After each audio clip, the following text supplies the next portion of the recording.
ఓ పిల్లి ఇంటింటా తిరుగుతూ పిల్లలతో ఆడుకుంటూ ఆ జనావాసానికి ఎలుకల బెడద లేకుండా చూసింది.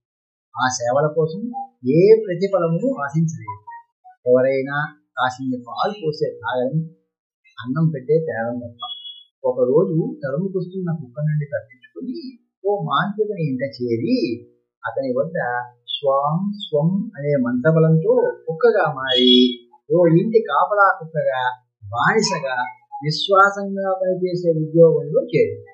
కొంతకాలానికి బానిసత్వం నచ్చక మాంత్రికుని చేత మరలా మంత్రం ఓం స్వాహ అనే మంత్రంతో గుర్రంగా మారి లాభాల కోసం అత్యాశతో పరుగులెత్తే ఓ వ్యాపారికి అతని వ్యాపారంలో భాగస్వామిగా మారి సకల సౌఖ్యాలు అనుభవించడం దాని వంతై.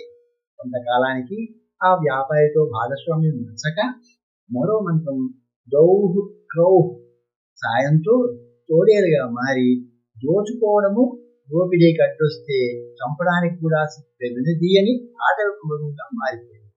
ఏ ప్రయోజనము ఆశించకుండా సేవలు చేసే పిల్లి స్వం స్వం అంటే స్వప్రయోజనము స్వార్థము తనకెక్కి బానిసగా కాపలా కుక్కగా ఉద్యోగం చేసే కుక్కగా మారింది.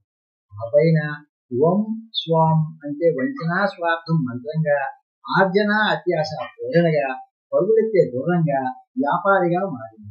అది చాలక దౌహ్ క్రౌహ్ అంటే దౌర్జన్యము క్రౌర్యం సాధనాలుగా, దారిలోకి చేసే హంతకిగా తోడేలుగా మారింది. నేనైతే మనిషిగా దౌర్జన్యం క్రౌర్యం సరికి రానివ్వను. నేనైతే మనిషిగా వ్యాపారం చేస్తే ఉద్యోగంలాగా న్యాయాధితం మాత్రమే ఆశించి ఉద్యోగిగా ఉంటాను. అదే ఇక ఉద్యోగమే చేస్తే సేవే పరమావధిగా సేవలు చేసే భాగ్యమే లభిస్తే సేవను దైవ కార్యంగా చేస్తాను. మీరైతే